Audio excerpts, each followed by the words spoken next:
Only the really, I hate to say this, but those with the lowest IQ.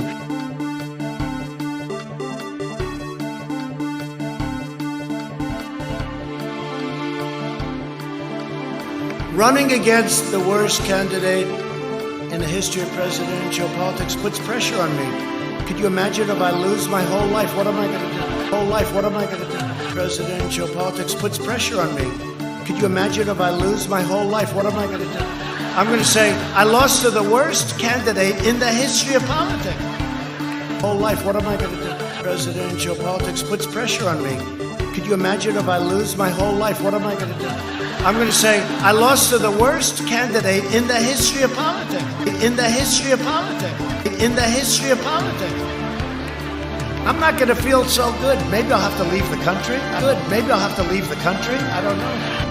And he's like this, and we will, I need water. Help me. I need water. Help. And he's, this is on live television. And he's like this, and we will, I need water. Help me. I need water. Help. And he's, this is on live television. Running against the worst candidate in the history of presidential politics puts pressure on me. Could you imagine if I lose my...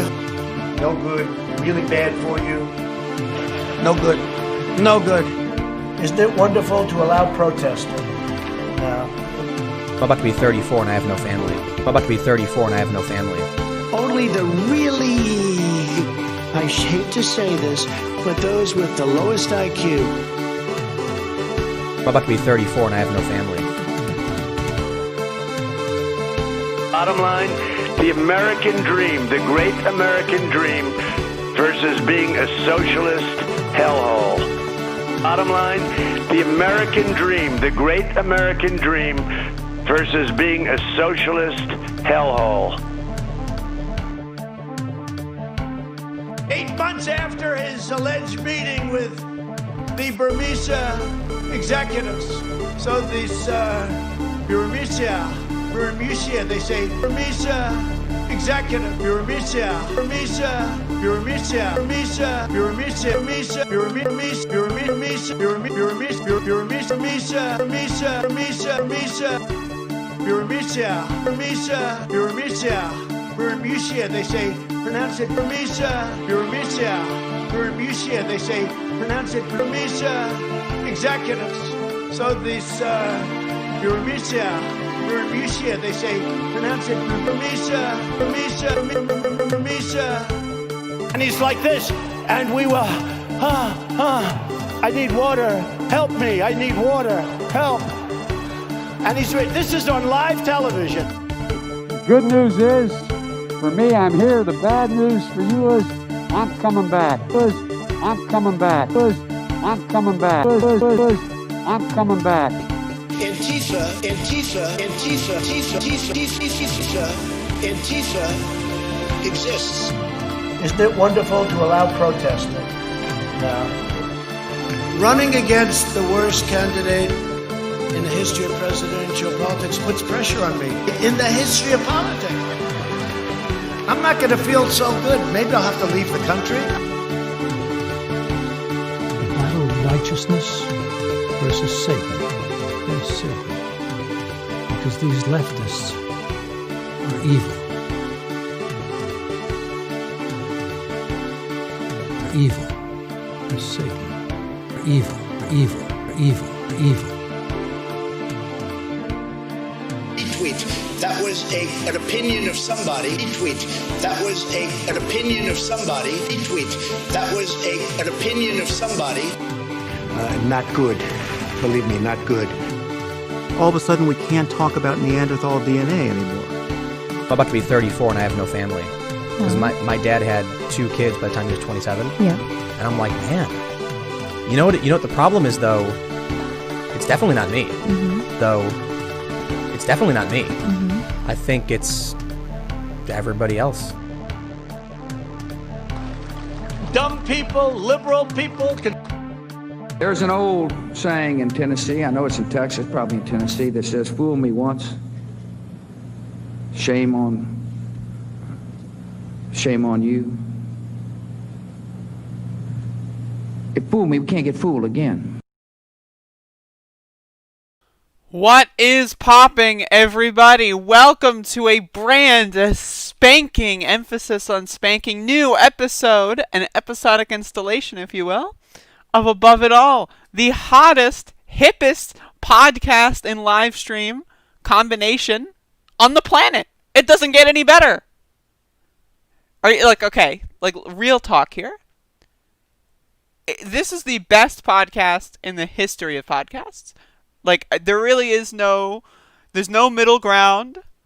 There's no, weighing. There's none of that shit. There's none of it. This is the best podcast in the history of podcasts.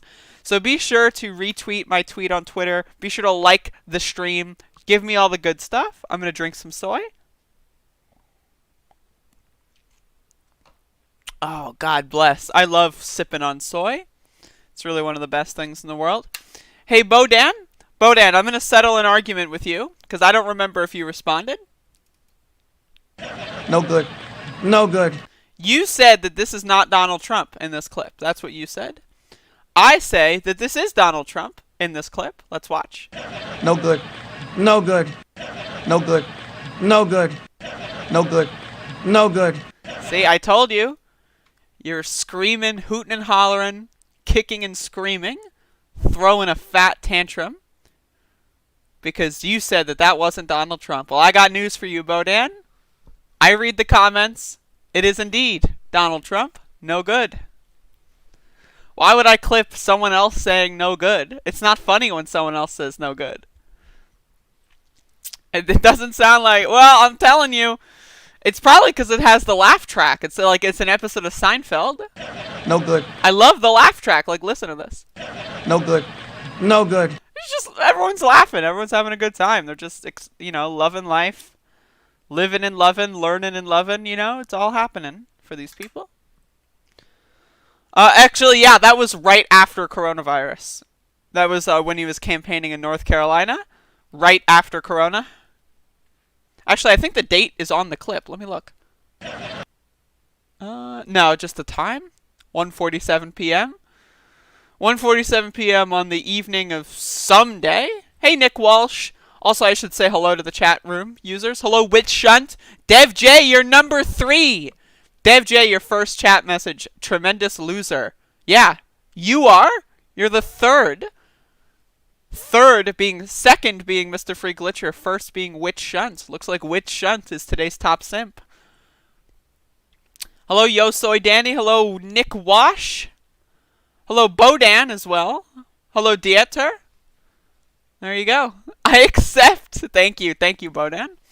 Thank you for accepting me on this beautiful day. So,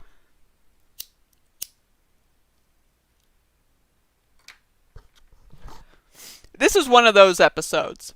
I've got some shit I'm going to be talking about. Hello, Jonathan Silva. Hello, MTB Department. This is one of those episodes, okay?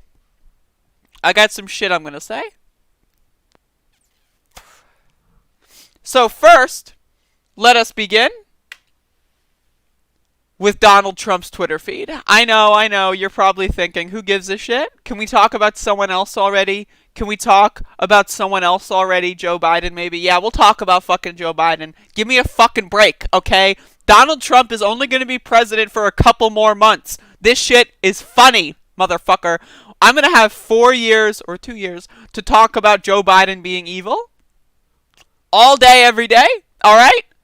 When Joe Biden is tweeting a bunch of bullshit while he's president, you think I'm not going to be on top of it? I'll be on top of it, motherfucker. So don't tone police me. Don't harass me because I'm making fun of the president. I love making fun of the president. That's not going to change on January 20 fucking whatever. So here we have Donald Trump. He's having a meltdown. But these two tweets I want to talk about. So, well, actually, let me scroll back even further. So, 10 hours ago, or I guess a little bit more than that. This guy tweets so damn much. Okay, here we go. Why does the fake news media continue? Wait, hold on.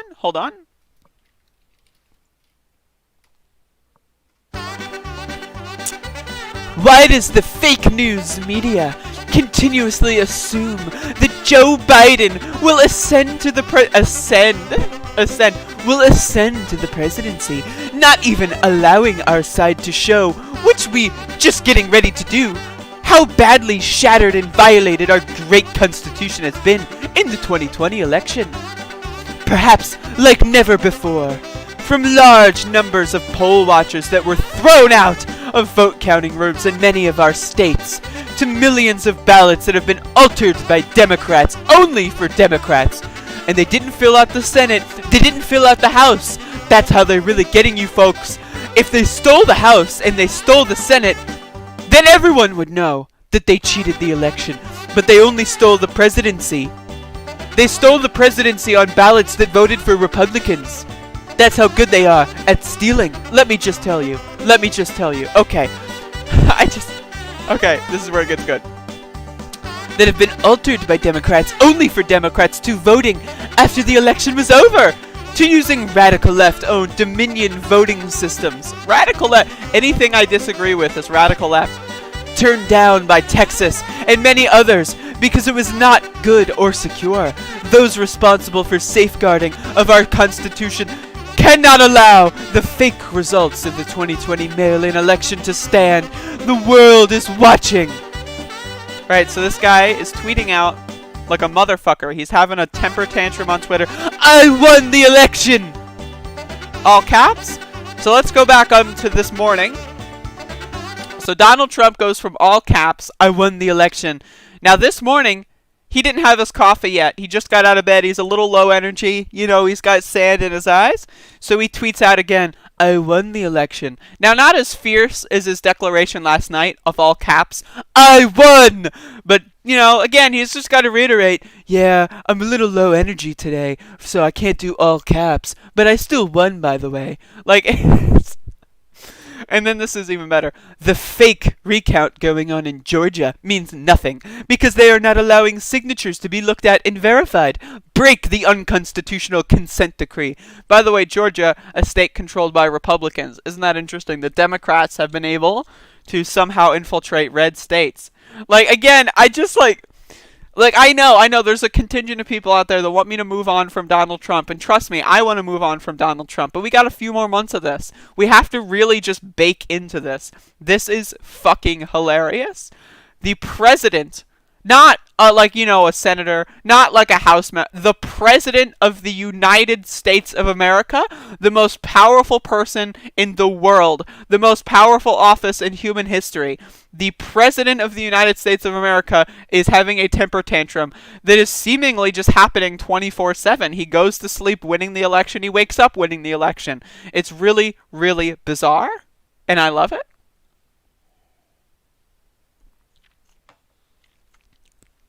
Now you might be thinking, Donald Trump tweeting? Now this is a really good tweet.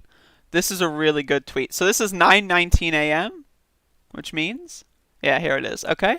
So it's one of, if not the most recent tweet.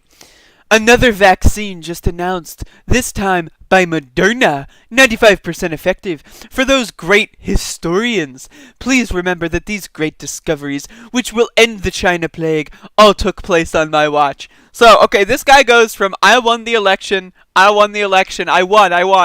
to the great historians. If there is, in fact, another administration, you must remember this took place under my administration. Dude, you got 4 more years, right, Trump? Of course the great historians are going to know this took place in your administration. You have 4 more years of your administration, right? Right, Donald? So here's Donald Trump accidentally admitting that he lost. Again. Another vaccine just announced, this time by Moderna. For those great historians. Like, historians? I love that being in quotes is really... Because the thing about this that is serious is when you have the President of the United States tweet out historians and quotations, that sends a message to those that believe in the American mythology, those that believe that George Washington is a superhero and that Thomas Jefferson is the smartest person on planet Earth that's ever lived, right? These people that believe in the mythology of America, when they see The so-called historians. What that reinforces is like, oh yeah, the 1619 Project, it's all liberal hoax. We didn't have slaves in this country. They wanted to pick cotton. It was all their idea. It wasn't the slave owners. They had nothing to do with it. Our founders were wonderful people, tremendous people. This is what people believe, right? So Donald Trump out there signaling that historians shouldn't be believed, that does real damage when you combine that with the American mythology. So that's what I have to say about Donald Trump's Twitter feed today. I like doing my show at 10 a.m. because I get to it's like right in the morning. Donald Trump is right, like he's in there, he's tweeting, he's in the middle of it. I'm going to refresh. Did he have any more tweets? No more tweets, all right? Try watching OANN. Really great. This is one of his other tweets. But again, this is Donald Trump, the President of the United States of America. The historians, whatever they want to call themselves. Very funny stuff. At the very end of the day, this is funny, but you have to understand, it is funny, but satire is dead because there's people out there that believe this shit.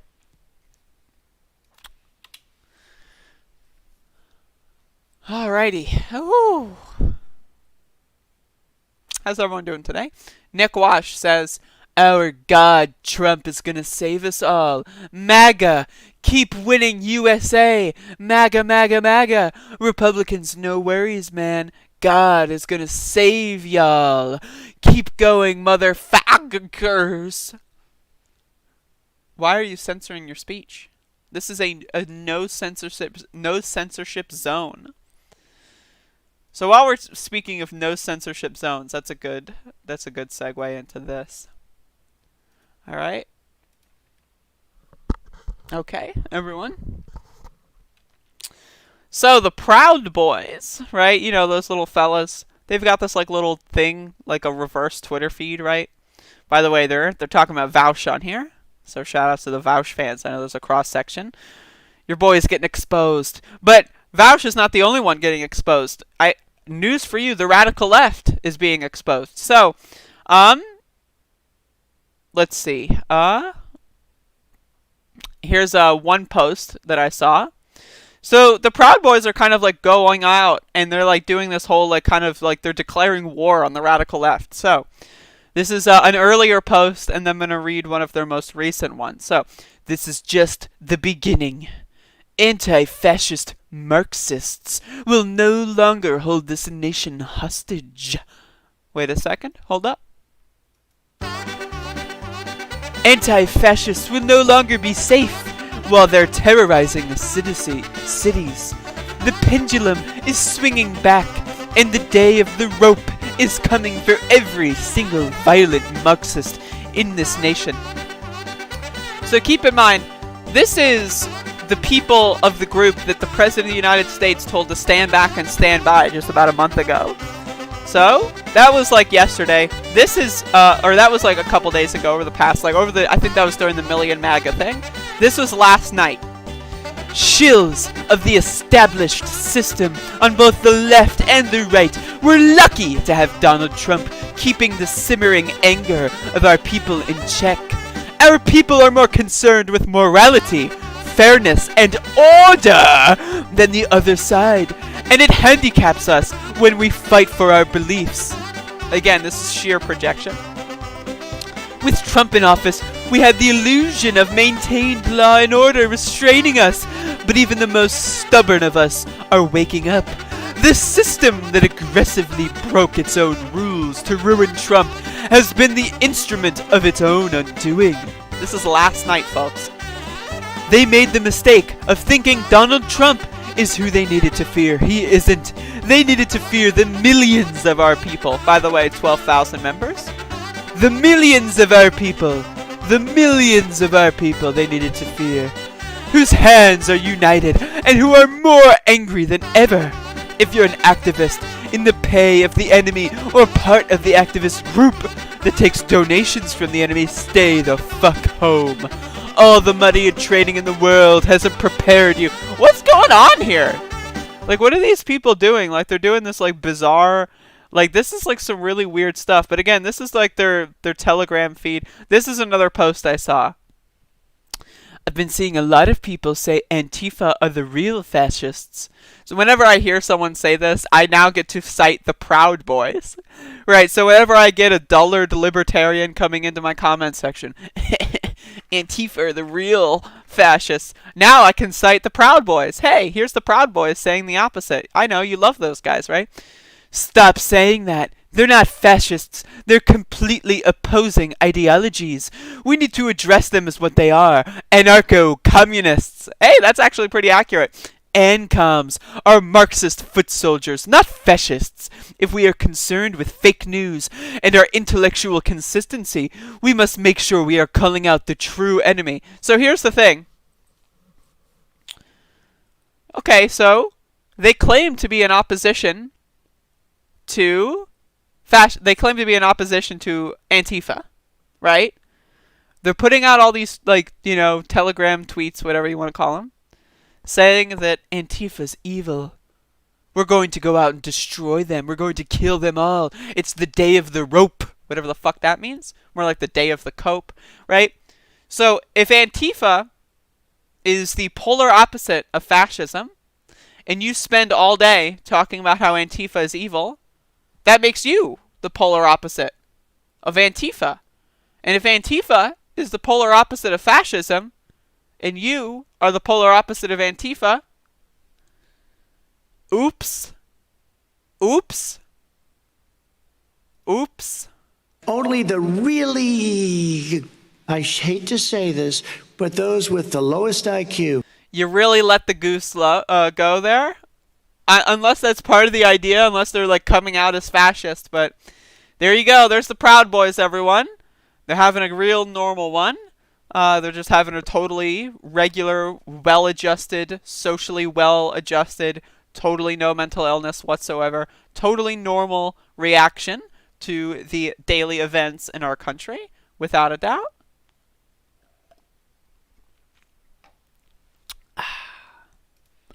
Ugh. Stinky. But yeah, how's everyone doing today? Hopefully y'all are having a good day. Hopefully everyone's having a good day. Fascio, Free Corpse, brown shorts. Now, I thought the brown shirts were bad, but Aunt Tifa in the chat room, you're telling me that there's brown shorts out there? Are those like shorts? Can you see their knees? Imagine a bunch of like hairy Germans walking around with brown shorts and their knees are exposed. Ugh. Ugh. Ugh. Right? No good. No good. No good. No good. Whew. Alright. Are you ready to talk about Biden? I know, this has been going viral lately. I know.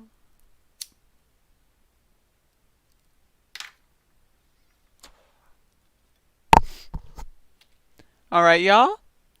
Let's talk about Joseph Robinette, Biden 2.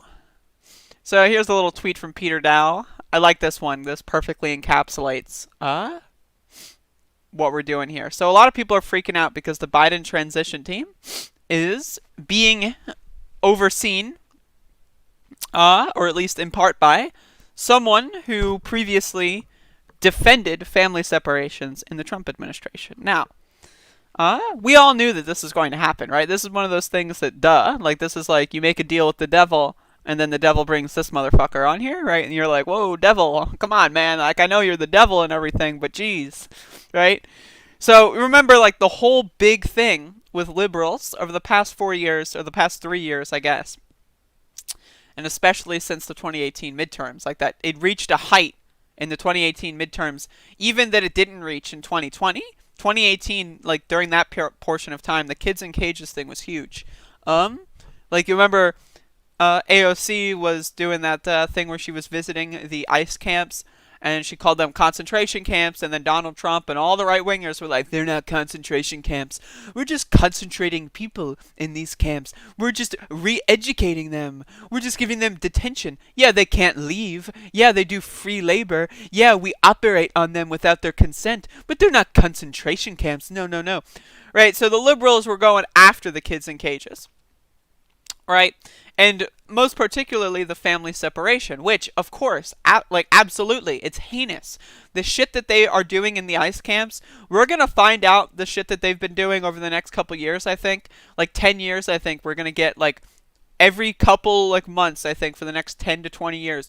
We're going to get some new info of stuff that was really going on in these concentration camps, and it's going to blow our minds that we survived and we lived in this era. And for the people out there that didn't say anything, I hope that 5 years from now, when they read an article or watch a movie or read a book about what was really going on in the ICE camps, I hope that their partisanship, from 5 years ago doesn't stick. I hope that they can realize the absolute horror and the pain and the torment that was going on in these locations. So Peter Dow puts out a really great tweet here. How Trump came to enforce a practice of separating migrant families. Right? That's how it started. How it's going. Cecilia Munoz, who defended family separations under Obama, joins Biden transition team. I know, right? It's weird. It's weird. And this is the thing. It's like we knew Biden was going to do this stuff. It was clear that Biden was going to do this stuff. Like, again, he started his campaign by saying nothing will fundamentally change. And when he meant nothing will fundamentally change, he meant post-Donald Trump. He didn't mean we're going to go back to pre-Donald Trump. He meant, yeah, Donald Trump's going to do a lot of wacky shit. But after all of that's said and done, nothing will fundamentally change. That was what Joe Biden started his campaign on. Now, Joe Biden has relatively decent stuff in his campaign platform. We'll see how much of it gets implemented, right? But as we know, one of the biggest indications of what policy agenda, especially for a presidential term, that's going to be taken, one of the biggest indications of that is the cabinet picks and the transition team. So when you've got someone like this as a leading member of the transition team, it's no good. It's not good. And this is something that every single person, every liberal, every leftist, every right-winger, every single human being in this country, now that Trump is gone, he's gone, right? The right-wingers can be anti-Biden and anti-concentration camp. They're allowed to do both now. Do you remember when Donald Trump on the debate stage, who built the cages, Joe? Right? Well, who put the children in the cages and then tore them away from their families? Don. Right? But Don's gone now. Joe is back at the helm. So right-wingers can be anti-Biden and they can be anti-concentration camp. We need to all, like, as an American society, we need to make sure that Joe Biden understands that this is not okay. This has never been okay. And that there needs to be an immediate reversal. Otherwise, things will not be pretty. Now, we all know that that's not going to happen. We all know that this person will probably stay on this transition team as long as possible. But the people that happily voted for Joe Biden, the people that were shoving Joe Biden down everyone's throats, especially during the primary, he's the only one who can beat Donald Trump. He's the only one that can beat Donald Trump. Joe Biden barely won in an electoral sense. Now, he had a pretty good landslide as far as the popular vote goes. I will give him that one. But I think that that was more of an anti-Trump thing. I think that Bernie Sanders would have gotten that or more. I think that Amy Klobuchar would have gotten that or more. I don't think that that was anything exclusive to Joe Biden. I think Joe Biden hurt us more than he helped us, especially down ballot. And when I say us, I mean Democrats. Even though I'm an independent, when it's convenient. But at the same time, like, come on, man. I'm not going to, fuck all the Republicans. There's not a single good Republican as far as I know. But, the point is, yes, Democrats are evil, but you got to let them know that they're evil because they've been living in a bubble for the last 4 years. They've not been in office for the last 4 years. They don't know what's really going on. Joe Biden didn't even campaign. The coronavirus gave him the best excuse in the world. He didn't even need to step foot outside of his house. Right? And he ascended to the presidency just that easily.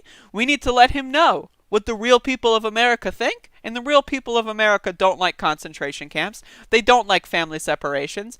And if Joe Biden does not make reuniting those separated families a core principle of the first 100 days, then I'm sorry, but I think that there's going to need to be some serious protesting going on. But yeah, that's my opinion on the Biden transition team. Not good, folks. Not good. No good, really bad for you. Not good. Hello, unknown story. What's poppin', by the way? By the way, I just want to say this, now that we're at around the halfway point for this program. I know, around the halfway point already. I know. Be sure to like the broadcast on YouTube. If you're listening to this live, if you're listening to the archive, go ahead and throw a like up if you're listening to the archive as well. If you're listening to the audio podcast, which you can find every day, this is a daily show. You can find that on anchor.fm. Usually I will post it right after the show is over. So on normal shows where I don't have a guest slot, it would be around 11:15, 11:30, unless I go a little long. If I have a guest slot, it'll probably be up by noon, maybe 12:30. You know, it really just does depend. But it's basically whenever this show is over, I upload the audio ASAP. So if you want to listen to the audio, really, all you have to do is wait an extra hour or two, and you get access to the audio. I also, by the way, I get paid for every audio listen, depending on if the ads roll. So throwing that out there, if you want to support the program without giving me any of your hard-earned money, you can also listen to the show on Anchor. It's on Spotify. It's on Google. It's on all those it's on all those things, right? It's on all those fucking things. So you can do that. But again, YouTube is telling me I've got 31 viewers, right? And it's telling me I've only got 12 likes. Is that possible? Like, what? You're telling me that half the people watching me hate me? More than half of the people? 2/3 of the people watching the stream dislike me? They don't give a fuck about me? They would rather see me die than like this stream? Are you kidding? Is that a joke? I hope it's a joke. Alright, anyway, so let's move on. Speaking of things that I hope are jokes. Speaking of things that I hope are jokes, here are Proud Boys in Washington, D.C. during the Million MAGA March, screaming, "Free Kyle, break 'em out! You know that little kid who shot and killed protesters? Because he was up past curfew, breaking the law." By the way, how come, like, why is Kyle Rittenhouse, a kid, allowed to be up past curfew? What about law and order? What happened to law and order? It's law and order for you. You have to follow law and order. Me? Fuck it. I'm allowed to roam the streets with guns and shoot protesters. Curfew? Schmurfew. I'm a fascist. I get to do whatever I want. That's what these people think. Let's watch. Break out Kyle! Break out Kyle! Break out Kyle! Break out Kyle! Break out Kyle! Look at this, like, goon here who's, like, just, like, recording this. And they're like, yeah! Like, this is this guy. Look at this one right here. I'm pointing at the screen. This one right here. Yeah! Woo! Yeah! Like, what is that, like, grin? It's weird. It's weird. It's weird. But this is, like, a thing that the Proud Boys are doing. They're making Free Kyle part of, like, their outfit, like, their uniform. Right? It's a little bizarre. Again, the kid was out past his curfew. Whether or not he was defending himself, whatever fan fiction you want to convince yourself of, right? He was out past curfew. He had a gun illegally. How come law and order only matters when it's a black person? All of a sudden, law and order is the most important thing in the world. A black person has a tail light that's slightly dim. It's not working and with complete, you know, functionality. Well, they must be murdered, of course. Law and order. That's what it dictates, right? Someone, like, who, I don't know, maybe is a woman having, you know, a broken taillight. Oops, all of a sudden, they've been molested. It's just law and order. Those are the laws. Those are the orders. That's the world we live in. That's the society. But all of a sudden, a white teenager is allowed to, one, be out past curfew. That doesn't matter. Law and order doesn't matter at that point. Have a gun illegally. Law and order, fuck it. Who cares, right? Doesn't matter if they got that gun illegally. Doesn't matter, because it's law and order for me, or law and order for thee, but not for me. We're above the law. we scream free Kyle, free of all our political allies, right? Their crimes don't matter. It doesn't matter to them. It doesn't even go through their head. Consistency on things like law and order, it's not something that they've never even ever, like, even when they're like, you know, like about to fall asleep and they're drifting away to sleep and they've in their brains kind of like processing the day, they will never ever have a flicker of self-realization, of introspection on whether or not law and order actually applies globally, or if it just applies to the people that I agree with or disagree with, depending on the day. These people are freak shows. These people don't actually have any real beliefs. Anything that's convenient to them is what they believe. Watch all these people pivot. As soon as Donald Trump isn't president anymore, give all these motherfuckers a year, and I swear to you that their political opinions will be a lot different. When Joe Biden is enacting law reforms that make, you know, I don't know, specific demonstrations illegal, I disagree with that. But let's see what these people have to say about law and order. Right, let's see when Joe Biden bans assault rifles, which he said he wants to do, let's see what these people have to say about law and order, right? Because all of a sudden, there's going to be a point, Joe Biden's going to do something, and then law and order doesn't matter anymore. Then fuck law, fuck order, doesn't matter. Law and order only matters if they agree with the law, and they agree with whom the law is affecting. That's when law and order matters. Any other context, they don't give a shit, because it's about what's convenient. It's about what's politically convenient. They don't have morals. They don't have convictions. They don't have an ideology. Their ideology is whatever works best for me because I'm a selfish piece of shit, and whatever works the worst for the people that I disagree with. That's their ideology. Nothing else. It's just disgusting.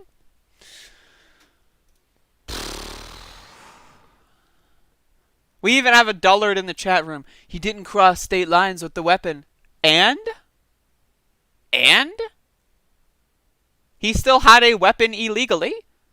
He's facing gun charges in the state of Wisconsin. Who cares if he didn't cross the state line with the weapon?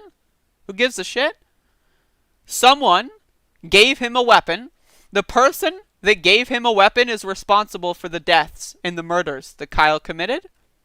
If I give someone a weapon and they go out on a killing spree, that is my responsibility. So, I hope that that person is brought to justice. Law and order, right? James Sargent in the chat, law and order, right? This personal defense was justified. Law and order, right? That's where they get these weasel words. Anything I dislike or anything I agree with, oh, it's self-defense. It's self-defense. Yeah, sure, they were running away, but self-defense. Whatever. Yeah, sure, I could have shot them in the leg or something, but I'll shoot them in the skull. I'll blow their brains out. Self-defense. It's whatever's convenient for them. I hope to God, James, I hope to God that in a year from now, you are more mentally stable, because right now you are on some fucked up concoction. You are on some fucking weird juice right now. It's embarrassing that a human being can openly advocate for murdering people that they disagree with and not feel shame about it. That's disgusting, and I hope you get the help that you need.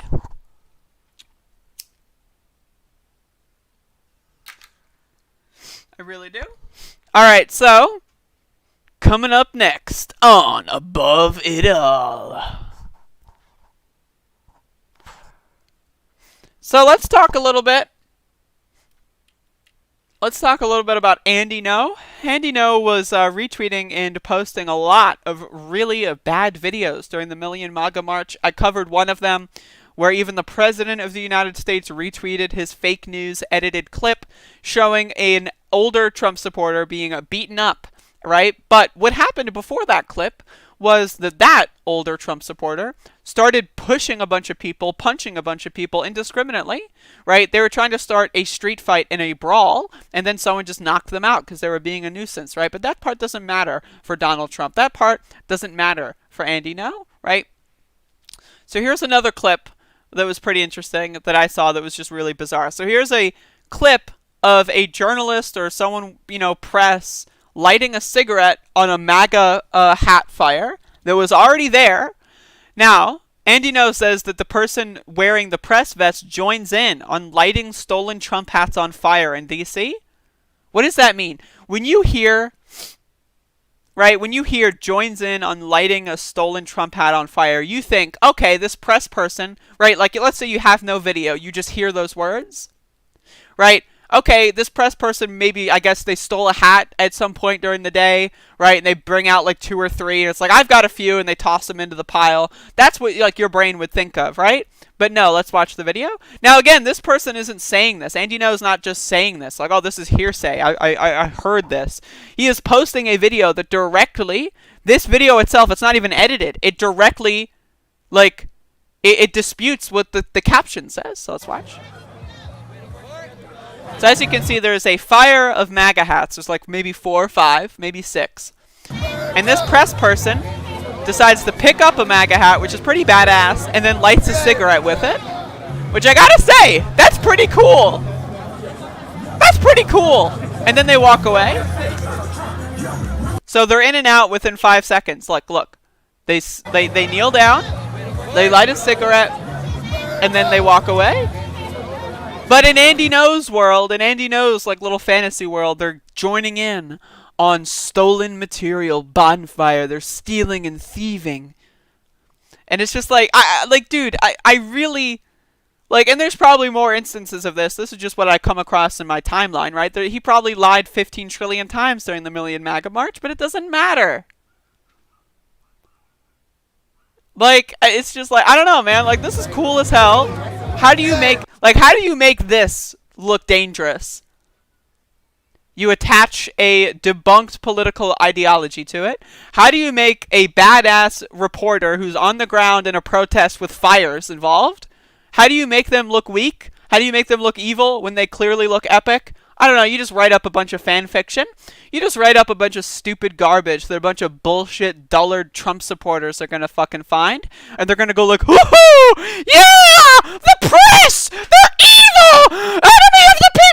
Like, dude, I'm serious, man. These people are ridiculous. They're clowns. They're goofballs. And if you take them seriously, if you look at anything that Donald Trump says or Donald Trump supporters say, and look at that as if it's factual, as if it's something that's really happening, I've got a bridge to sell you. I've actually got many bridges to sell you. And don't worry, even though all the bridges in this country are collapsing because Infrastructure Week never happened, you know, Infrastructure Week, the one that Donald Trump promised would happen right after he was inaugurated, that never happened. So our bridges are collapsing in every single place.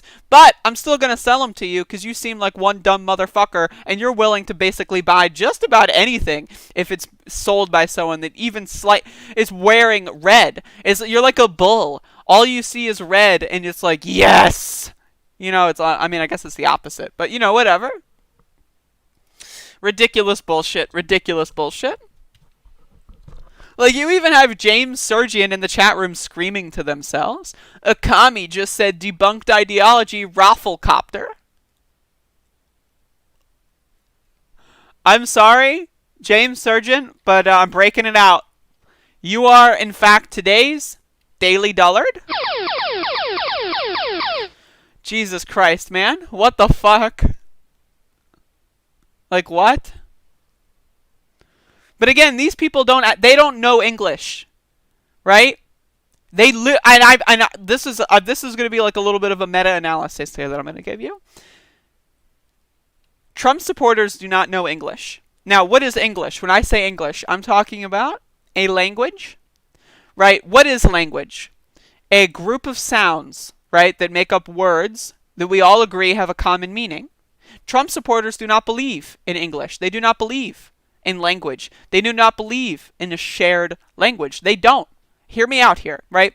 Like when you say, I think we should guarantee healthcare to citizens, it would save us tax dollars, it costs less, and it gives us better quality healthcare. What they hear is socialism! Ah! Socialism, socialism, socialism, right? But when you look up socialism, does it say anything about a government doing stuff? Does it say anything about tax dollars? Does it say anything about community benefits? No, it doesn't. But if you say fire department, they're not going to scream socialism. Why? Because we already have a fire department.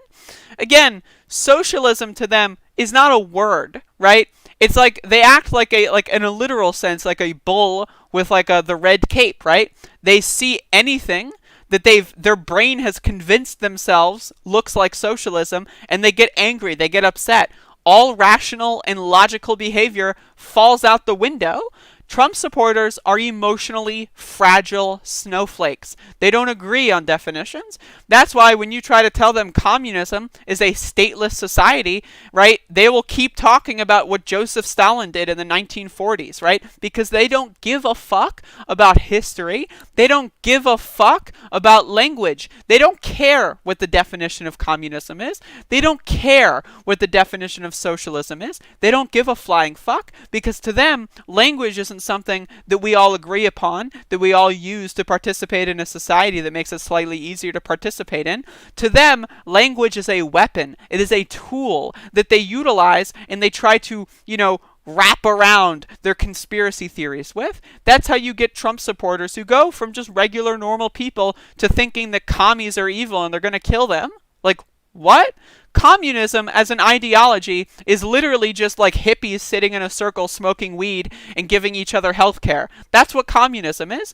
But somehow, hippies sitting in a circle smoking weed has turned into some like evil devil. The idea that your child should be allowed to have health care is evil. Like, how do you convince someone that they shouldn't care for their child? I don't know. I really don't. But all I know is that Donald Trump has figured out how to do that. The Republican Party has figured out how to do that. And this is a project that has for years, decades. And this is what I always talk about, the American mythology. And I spell America with 3 Ks. The American mythology, right? Since like Ronald Reagan especially, but you could go back to like Woodrow Wilson, right? Democrat President Woodrow Wilson. Woodrow Wilson screened Birth of a Nation at the White House, right? What that was an attempt to rewrite history. That was history. What is history? Well, history has facts, right? Things objectively happened. I have a lighter here, right? I'm objectively lighting the lighter. Now, you can say that I never lit it. You can say that the flame never appeared, but there is an objective fact. This lighter was lit. I have video evidence, but there's people out there that will claim that it wasn't. So that goes back into the history thing. You have a KKK Democrat, Woodrow Wilson, screen Birth of a Nation at the White House, right? The film was designed to rehabilitate the Confederacy. That project, along with the Daughters of the Confederacy from the 1880s all the way up until the 1930s, their project, their goal was to rehabilitate the Confederacy, to put the Confederacy's lost cause inside the American mythology. And again, I spell American with 3 Ks here. That's what that project was. It was the foundation, or one of the foundations, of what I think are the modern reality splits. The people that just live in an entirely different universe, where the Civil War wasn't over slavery, it was over states' rights. And when you ask them states' rights to what, then it gets a little confusing. They don't really know how to respond to that. Their little programmed NPC talking points aren't prepared for that, right? But then you see Ronald Reagan come into office. Ronald Reagan, a big tough guy, an actor, someone who knows how to tell people what they want to say, right? Ronald Reagan was able to wrap around this conservative, corporate, like, hand job fucking policy, right, into the American male is under attack, into you got to be a real man, provide for your own family. We're going to make sure that corporations steal all your money because you don't want handouts. Handouts are socialist. Look at those commies over in Europe. They're socialist. They're giving their constituents health care. They're giving their constituents food. That's socialism. Look at what they're doing in France. It's socialism. Look what they're doing in Norway. It's socialism. That's what they tell us today. Back then, it was look what they're doing in the Soviet Union. Look what they're doing in Cuba. It's all socialist. It's all evil. Yeah, sure, some of the things that they're doing are bad, right? And we're going to highlight those bad things that those evil empires are doing and then wrap that into the idea, see, look, Stalin gave his people health care. and then he put them in gulags. It's a slippery slope. It's all part of the American mythology. They've got themselves an alternative version of history. And this goes back into my thesis here, right? This goes back into my thesis of Trump supporters. They don't speak English. They don't. Right? They might get triggered when they hear a Spanish-speaking person in a grocery store, and they might tell them to speak English, but they themselves don't speak English. They themselves don't know anything about America's actual history. That's why you see senators like Tom Cotton and Donald Trump, right, the President of the United States, talk about how the 1619 Project and critical race theory is destroying America. It's rewriting America's history. No, it's not. It's shining a light and putting a magnifying glass under the parts that we have been trying to ignore. We as a country have been trying to ignore since the inception of our country. It's always been there. Those books have always been there. It's just a matter of how we read them and how we interpret them. Again, this lighter, I did light the lighter. There was a flame that came out of this lighter. You can say that there wasn't if it makes you feel better, but that doesn't change the fact that the lighter objectively and actually was lit. And that's the situation we're at when it comes to Trump supporters. They all are in an alternate reality. They live in an alternate reality with an altered history. And that's why it's so dangerous. Because now we have, with the advent of the internet, conspiracy theories like QAnon, right? We have the ability, Republicans have the ability to use that American mythology, right? The idea that, educators are trying to shine a light on more black people throughout history, get their perspectives instead of just looking at what Thomas Jefferson and other white people had to say all the time. The idea that highlighting non-white voices in American history is so fundamentally absurd to these people that they have to oppose it at all costs. So you have the intersection. Right, of educators, historians, right? Donald Trump is out there on Twitter today mocking historians, right? So you have historians going out there and saying, look, these books that we haven't really been reading from the 18th century, the 17th century, right? They show us a kind of a different view of our country's history that you have been telling us, you being like Republicans and previously Democrats have been mythologizing, right? Right? You're telling us America was great, and look, it's all this slavery and all this evil and all this stuff, right? And so, so they see that magnifying glass, and that scares them. They see the idea that history could be looked at in a different way, and it scares them. And that's how we're at this heightened sense of divisiveness in this country, because you have people that have spent their lives over the last 50 years. Their first vote was for Ronald Reagan. Their first vote was for, like someone like Richard Nixon. Right? They were sold an alternative version of America that they have passed on down to their kids. They voted for Nixon. They voted for Reagan. Their kids voted for W. Right? Their kids' voted for Trump. It's all a project of handing down an alternative version of history to their offspring. And that's how you have the daughters of the Confederacy, the children of those who fought in the Civil War, trying to peddle the idea that the Civil War wasn't about slaves. It was about a lost cause. They just got a little carried away. They wanted states' rights, and they got a little carried away. And then the daughters of the Confederacy had kids. The daughters of the Confederacy, they grew up to vote for people like Richard Nixon, right? They grew up to participate in Jim Crow society. They grew up throwing, water bottles at black people walking down the street. This is what their history was. This is their reality. And then they had children, and those children voted for Ronald Reagan. Those children were like, my parents, they solved racism. Racism is over. Yeah, sure, we might have been really mean to black people just when I was a kid. I used to see it, but it's over now. We fixed it. They convinced themselves that it's in the past, right? 20 years later, you got George W. Bush, the war on terror. You got these people thinking Islam's going to kill us all. We need to all huddle around our shared American mythology. America, America. Don't you love America? Well, what is America? Right? And then you've got Donald Trump, right? Following the first black president. There was a poll done in 2007. More Americans in 2007, a majority of Americans, thought that Republicans were to the left of Democrats on race It wasn't until Barack Obama started running in the presidential primaries and was winning that a majority of Americans realized, oh, the Democrats are to the left on race compared to Republicans. The Republican Party that had spent 10 years up at that point putting on this fake show, the war on terror, right? Oh no, they're totally to the left of Democrats on race. That's how ignorant and mythologized American history is. That's how people, like, they just thought it because they don't think twice. When an authority tells them something, they don't question it. They don't have that natural skepticism that young people today do. They don't have that. They were never given that. They were brainwashed since birth. And so you've got this project of American mythology that's been passed down from generation after generation, a flame. The torch has been passed for over 100 years, 200 years now, that those that participated in the Civil War, that tried to murder their fellow Americans over the right to own black people as property, those people have won. Those people have successfully brainwashed all of American children up until this generation.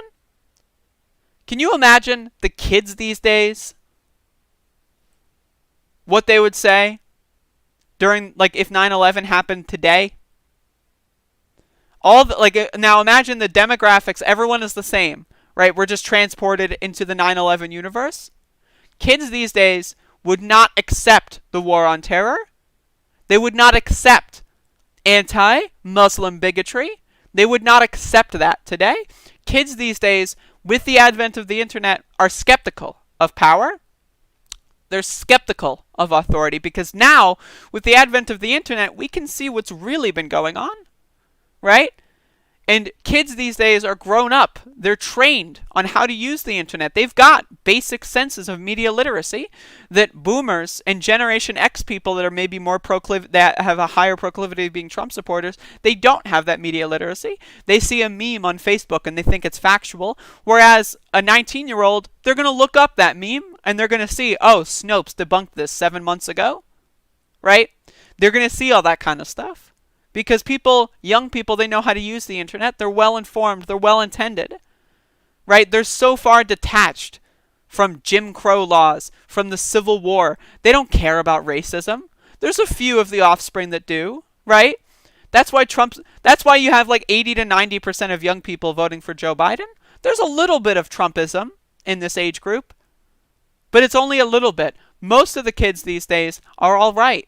They actually care about English, and this goes back into my thesis. I know I've been a little long here, but Republicans and Trump supporters, they don't believe in the shared language and the shared history that we as a society have.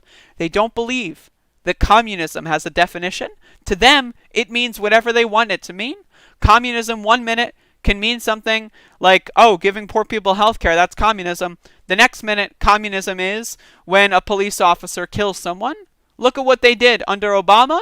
Cops were bad under Obama. Now Trump is in the presidency. Now cops are good. I wonder how long it's going to take for cops to be bad again. Because they don't care. Communism is anything that they disagree with. It doesn't have a definition. Because it doesn't need one for these people to believe it anyway. Anyway, that's my little long-winded rant. I'm sorry, I'm a little high, and I just kind of went off on that. But this is stuff I've been thinking about. Like, these people, they literally live in a different universe. And they're here right now, in this chat room, right now. These people are here. They're interacting with us. But they've got an entirely separate version of history, an entirely separate version of language.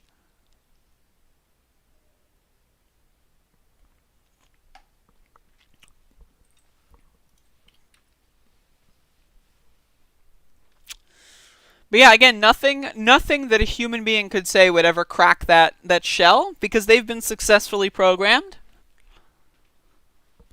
It's like trying to teach a dog not to woof. It's like teaching a cat not to play with a ball of yarn. You might be able to do it. It might be possible. But, you know, there comes a point where the damage that, you know, will be done has already been done. They've been woofing for 15 years. They're not going to stop now.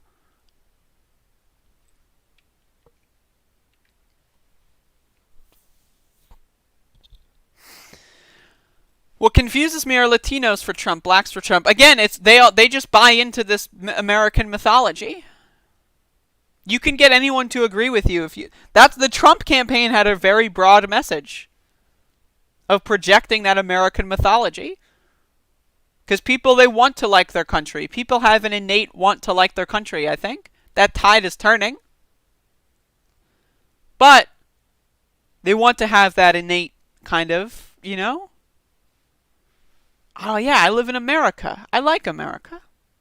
But again, James Sergeant, you're the only person ignoring what your ideology means. Again, communism to them is anything I disagree with that the USSR did. Now, sure, they like the parts where the USSR killed non-white people. That was great. They want to do that. That's why they hate Black Lives Matter. When people say fuck BLM, what that really is the modern day N-word. That's the best that they can get. You know? Without getting all the news headlines, without getting cameras in their face, without getting fired from their work, that's the closest that they can get to still mean what they wanted to mean 60 years ago. To them, communism is only the bad parts of the USSR. The good parts, that's not communism. Communism is whatever I feel like it is. Communism as an ideology, in the definition of the word, stipulates that it is a stateless society.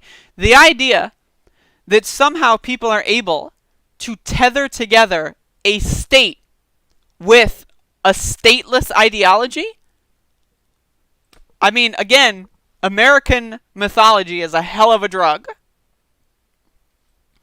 A hell of a drug. So I got like one more story. I know I went on a long-winded tangent here, but I got like one more thing I want to talk about. Yeah. Hopefully y'all have been liking the show. Again, like the broadcast. Give me some likes, some Lizikes. If I throw a Z in there, if I throw a Z in there, I'll sound cool. Give me some Lizikes, yo. Come on. Give me some motherfucking Lizikes, alright? Like the broadcast, share the broadcast, etc., etc. Ooh. But yeah, one thing I will say real quick before I move on is there's a reason when I debate right-wingers, I don't try to convince them of anything, because I know it's a lost cause, right? Speaking of lost causes, right? The reason when I debate or platform right-wingers, I only do so in a way that I want normal people to be able to see what those people are saying and to see how naked their racism is. Like when I had that one debater on that was like, anyone I disagree with should be locked up in prison forever, and I got them to admit that. And they said, yeah, anyone that I disagree with, I think they should be in jail. When I got them to admit that, their entire ideology looked foolish, right? And that's kind of the idea. So when I have dullards come into the chat room, I'm not going to waste my time like, oh yeah, like in 1963 when this happened, and like I'm not going to fucking write a book report for a dullard. For a dullard? Maybe I would do it for a YouTube video or a book or an essay, but I'm not going to write a book report for a dullard. You just give them the room, enough rope to hang themselves. That's kind of my method here.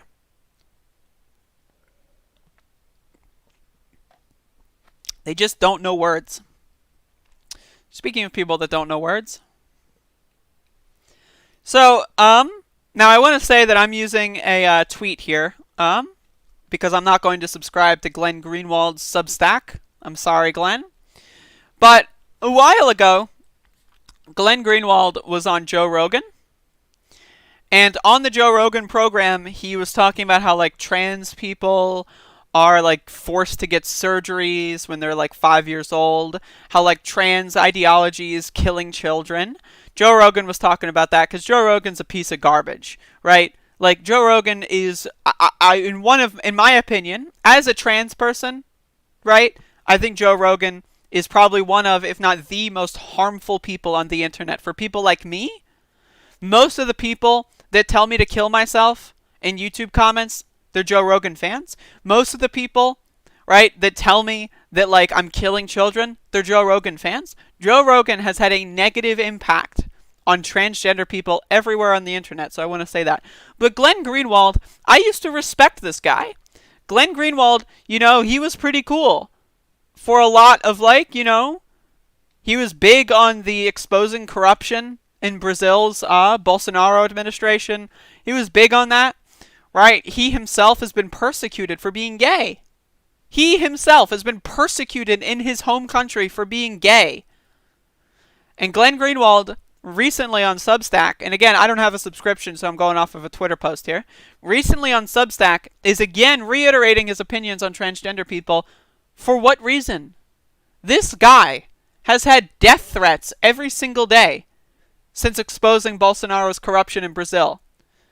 Primarily because he's homosexual. And yet, he's going to traffic those similar conspiracy theories. And again, it's even worse because there's some self-realization here. So, I'm just going to read this little bit here. When I was on Joe Rogan's program 3 weeks ago, I told the story of a dinner I had in 2019 with two respected journalists who both have teenage daughters. One dating a 17-year-old trans boy and the other whose best friend is a 15-year-old trans boy. Both have had surgery to remove their breasts. These are leftist journalists who are fanatically pro-LGBT and trans rights, but wondered, as parents of teenagers, at what age a child is emotionally and psychologically capable of making those choices. It was a fascinating and thought-provoking discussion, but one which, I realized afterward, they would never be willing to express in a column or interview for fear of having their reputations destroyed. That is a toxic and deeply unhealthy climate. Glenn Greenwald is the modern-day Sam Harris. All of a sudden, we can't talk about Neanderthal DNA anymore. Literally. This is a Sam Harris argument. Like this clip here, I'm going to play it again. All of a sudden, we can't talk about Neanderthal DNA anymore. This clip here is from Sam Harris's big-brained piece that, if it just so happened that black people had, high rates of Neanderthal DNA, that, we wouldn't be able to talk about Neanderthal DNA because it would be called racist. It's the same fucking bullshit, and I'm extremely disappointed in Glenn Greenwald for trafficking this garbage. Now, I have a question for Glenn Greenwald. Again, Glenn Greenwald has been persecuted for being gay in Brazil, right? He has received death threats for being gay. I would love to ask, at what age did Glenn Greenwald know he was gay? Personally, I knew that I had same-sex attractions when I was a very young child. I had same-sex attractions. I had opposite-sex attractions when I was like 10 years old, right? That's around when most people get their first crush, right? Now, I was in a position where I had to repress that kind of feeling for at least another decade, right? But that doesn't mean that I didn't have those feelings. I'm a trans woman, right? I remember wanting to be a woman, wanting to be a girl when I was like 7 years old. I remember having these feelings. I had to repress those feelings, right? Doesn't mean I didn't have them. All it meant was I had to wait longer before I could actually become who I really am. So again, I want to say shame on Glenn Greenwald for this stupid garbage. It's one thing to have Joe Rogan go on a tangent while you're on his show and just to let him talk and just get over with and then move on to another subject. That's one thing. But to reiterate this stuff weeks later is disgusting. And it gets even worse because there's some sort of self-realization here, some self-awareness.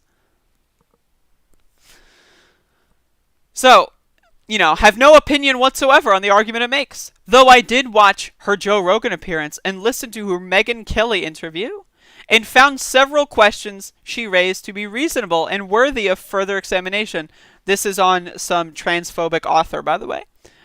So some questions that were raised were reasonable and worthy of further examination. Again, Sam Harris shit. Oh, this is just a thought experiment.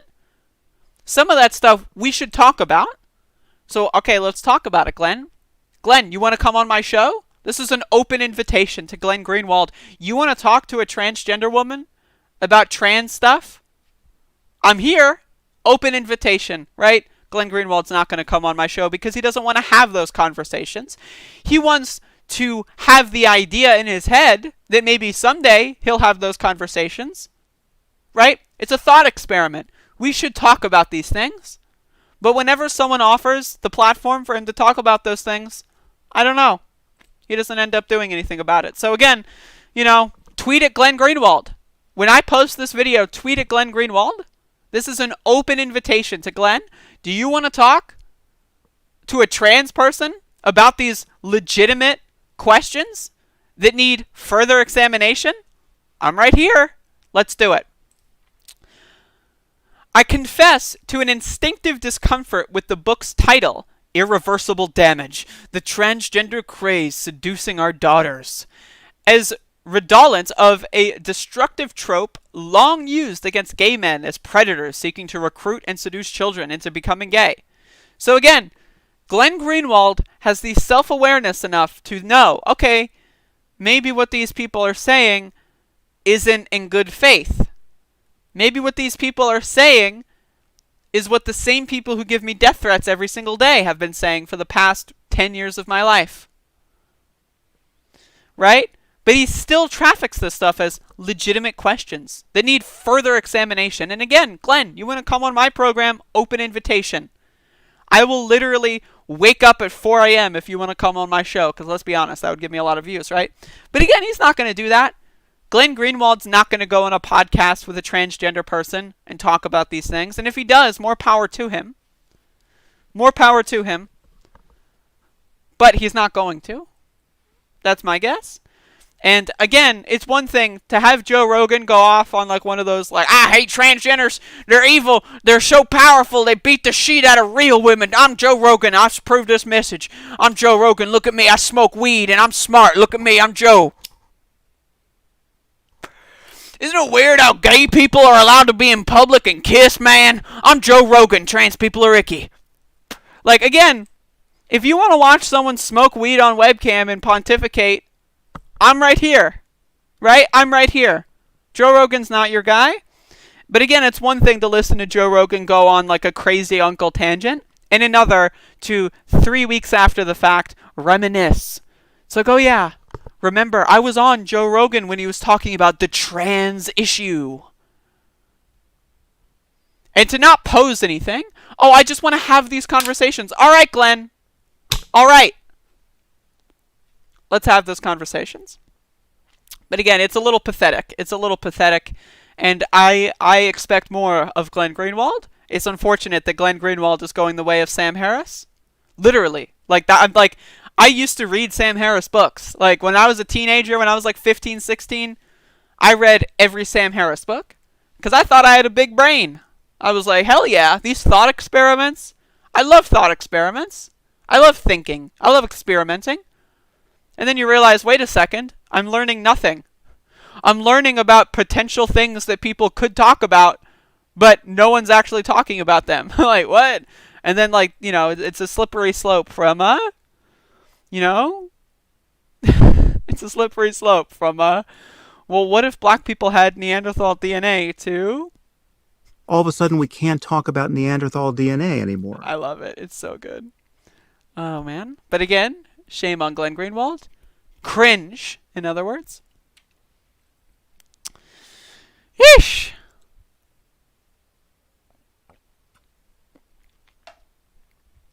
James Sergian in the chat. Joe objects to children being fed life-changing drugs. Does Joe Rogan object to kids having ice cream? Sugar is a drug. For all of human history up until the 1960s, sugar was not in 99% of food. Since the 1960s, since the advent of processed food, sugar has been added to almost everything. Does Joe Rogan object to children having sugar developing diabetes when they're 15? Link me that clip. It's interesting that Joe Rogan is only against life-changing drugs when it's for transgender people. Unreversible. Puberty blockers are not unreversible. The word is irreversible, James, but they're not unreversible. They're not irreversible. Is Joe Rogan against ADD medication? Somehow, I'd like to assume no. Is Joe Rogan against any medication? Sugar does not alter a person's hormones? What?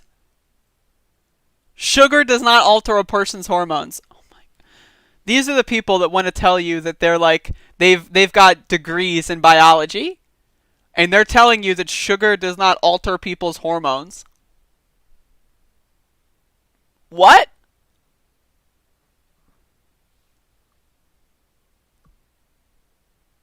Sugar literally destroys your organs. The damage that sugar does is permanent for a lot of people. Let me look up the amount of kids with diabetes.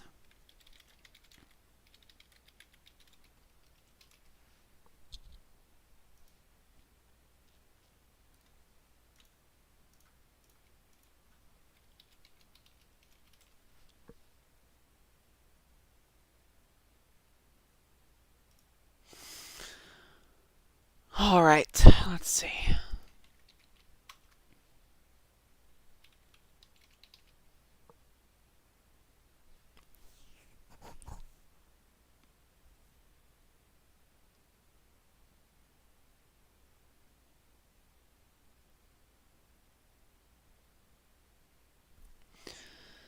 So it appears that kids have around a 10%, 10 to 15% of kids have diabetes type 2. You don't think that causes permanent damage? My point is, if you're going to have an argument, if your argument is, like, again, your argument is you hate transgender people. Like, just be honest. Just say in the chat, I want to kill all the trannies. Just say it. Be honest with yourself. Instead, your argument is, oh, we can't perform science experiments on kids. Oh no, the biology, it's irreversible. What? What? There are kids being treated with anxiety medication, anti-anxiety medication, anti-depression medication, ADHD management. All of those treatments with those pills have direct effects on the body, some of which are irreversible. How many parents smoke cigarettes around their kids? When I was a kid, I had a parent that smoked around me. I developed asthma. How come you use science to discredit things only when it's transgender people? It's ridiculous.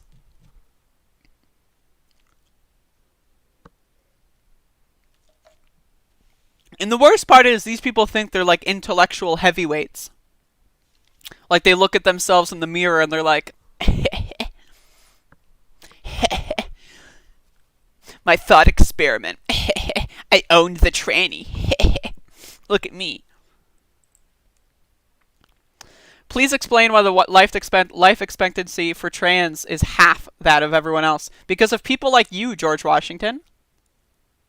If you lived in a society where every single day of your life you had people come into your YouTube channel and tell you to kill yourself and say that you shouldn't be allowed to be who you are, and that you have every single day when you go outside people laughing at you, mocking you, when you go to the bathroom and you have cops beating the shit out of you, trans people don't die at the age of 35 from natural causes.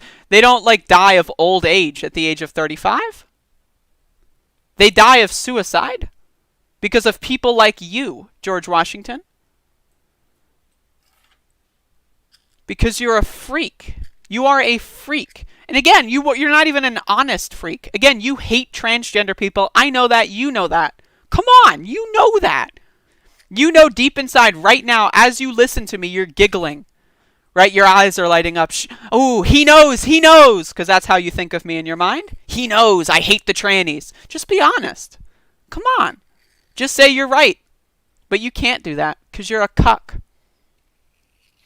You cannot reverse blocked genital development. Yes, you can. Hello, Aviana. George Washington. Again, low energy. Just be honest with yourself. Just be honest. Your buddy James in the chat room is being honest. You both came in here to tell me that communism is not what it actually is. You both had a secret definition of communism that you wanted to ship to me.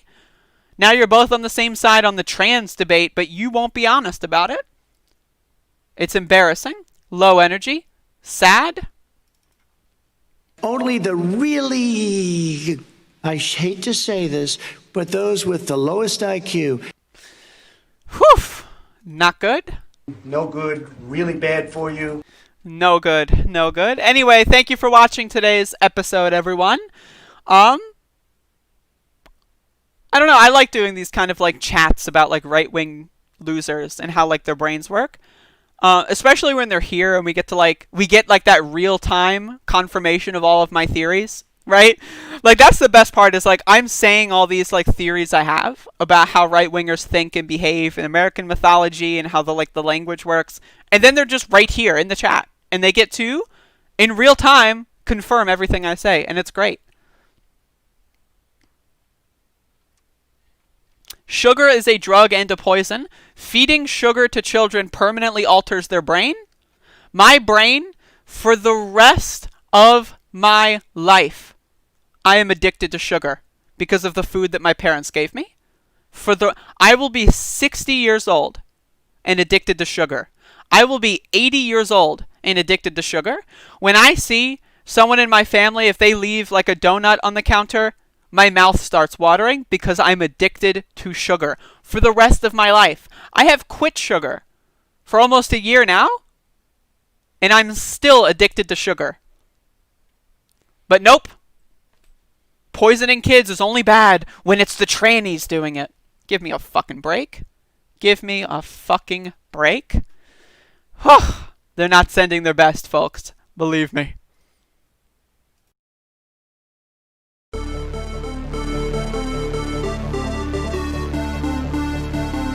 Only the really, I hate to say this, but those with the lowest IQ, but those with the lowest IQ, but those with the lowest IQ, but those with the lowest IQ, but those with the lowest IQ, but those with the lowest IQ, but those with the lowest IQ, but those with the lowest IQ, but those with the lowest IQ. You know, the truth of the matter is that when you look at some of my policies, in a lot of ways, Richard Nixon was more liberal than I was.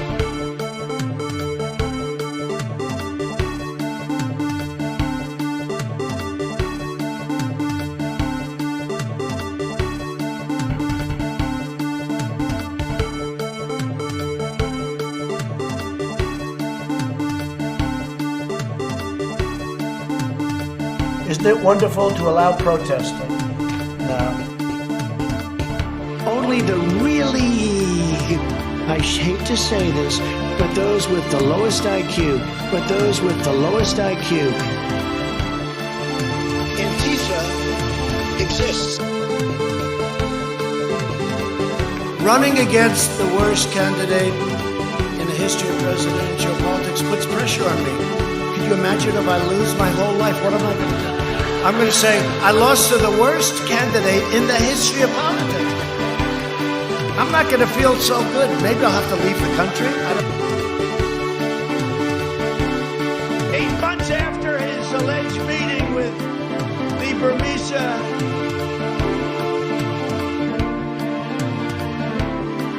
8 months after his alleged meeting with the Burmese executives. So this Burmese, they say, pronounce it Burmese. Pronounce it Burmese. Burmese. A real beautiful company. Only the really, I hate to say this, with those with the lowest IQ. I'm about to be 34 and I have no family. Because my dad had 2 kids by the time he was 27. Yep. And I'm like, man, you know what the problem is though? It's definitely not me. I think it's everybody else. I'm about to be